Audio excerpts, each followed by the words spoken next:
Friends എല്ലാവർക്കും മറ്റൊരു പുതിയ വീഡിയോയിലേക്ക് സ്വാഗതം. It's me Akhil Satheesh and welcome to Akhil Satheesh world.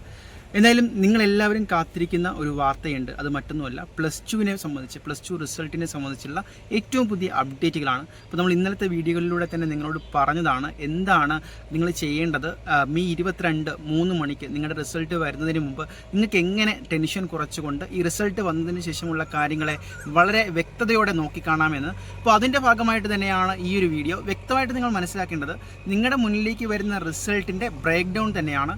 നിങ്ങൾക്ക് ഇപ്പോഴൊന്നും ആ ഒരു +2 സർട്ടിഫിക്കറ്റ് കിട്ടാൻ പോകുന്നില്ല.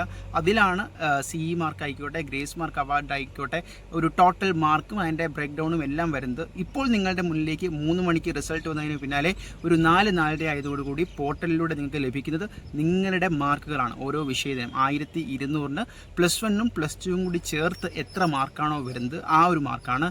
നമുക്കറിയാം 90% കിട്ടിക്കഴിഞ്ഞാൽ A+ ആണ്. അതുപോലെ എത്ര A+, 6 വിഷയങ്ങളാണുള്ളത്. അപ്പോൾ 6 A+ കിട്ടിക്കഴിഞ്ഞാൽ നിങ്ങൾക്ക് ഫുൾ A+ ആണ്. പലപ്പോഴും പലരും ഇപ്പോഴും ആ ഒരു SSLC മൈൻഡ് സെറ്റിലേക്ക് ഇരിക്കുമ്പോൾ ഫുൾ A+, 10A+, അപ്പോൾ അതൊക്കെ വിടുക. അതുപോലെ തന്നെ നമുക്ക് വരുന്ന കമൻറ്റുകൾ ടെൻഷനും അതുപോലെ തന്നെ വിദ്യാർത്ഥികളുടെ ആശങ്കയും ഒക്കെയാണ്.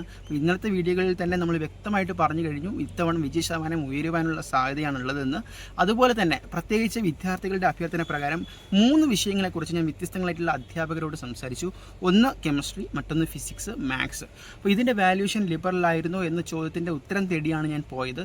അപ്പോൾ കെമിസ്ട്രി അവർ പറയുന്നത് തീർച്ചയായിട്ടും വാല്യൂഷൻ ലിബറൽ തന്നെയായിരുന്നു. പക്ഷേ ഇതിൽ ഫുൾ മാർക്ക് കിട്ടുന്നവരുടെ എണ്ണവും A+ കിട്ടുന്നവരുടെ എണ്ണവും കുറയാനുള്ള ഒരു സാധ്യത പൊതുവെ ആ ഒരു പരീക്ഷയുടെ ടഫ്നെസ് വെച്ചിട്ടുണ്ട്.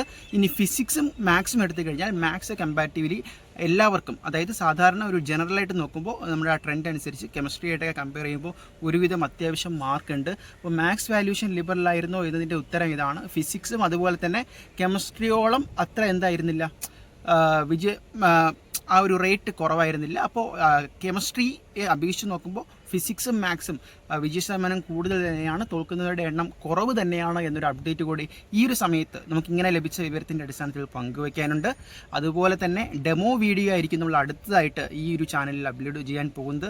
എങ്ങനെ വ്യക്തമായിട്ട് നിങ്ങൾക്ക് റിസൾട്ട് അറിയാമെന്ന് ഒരു ടെൻഷനും വേണ്ട മക്കളെ, നമ്മളോടൊപ്പം തന്നെ കൂടെയുണ്ട്. എല്ലാവിധ സപ്പോർട്ടുകൾക്കും അതുപോലെ തന്നെ റിസൾട്ട് വന്നതിന് ശേഷം നിങ്ങൾ എന്ത് ചെയ്യണമെന്നും റീവാലുവേഷൻ കൊടുക്കുമ്പോൾ എന്തൊക്കെ ശ്രദ്ധിക്കണമെന്നും ഉൾപ്പെടെയുള്ള കാര്യങ്ങൾ നിങ്ങളുടെ മുന്നിലേക്ക് എത്തിക്കുന്നതാണ്. തൽക്കാലം നിർത്തുന്നു. ടാറ്റ.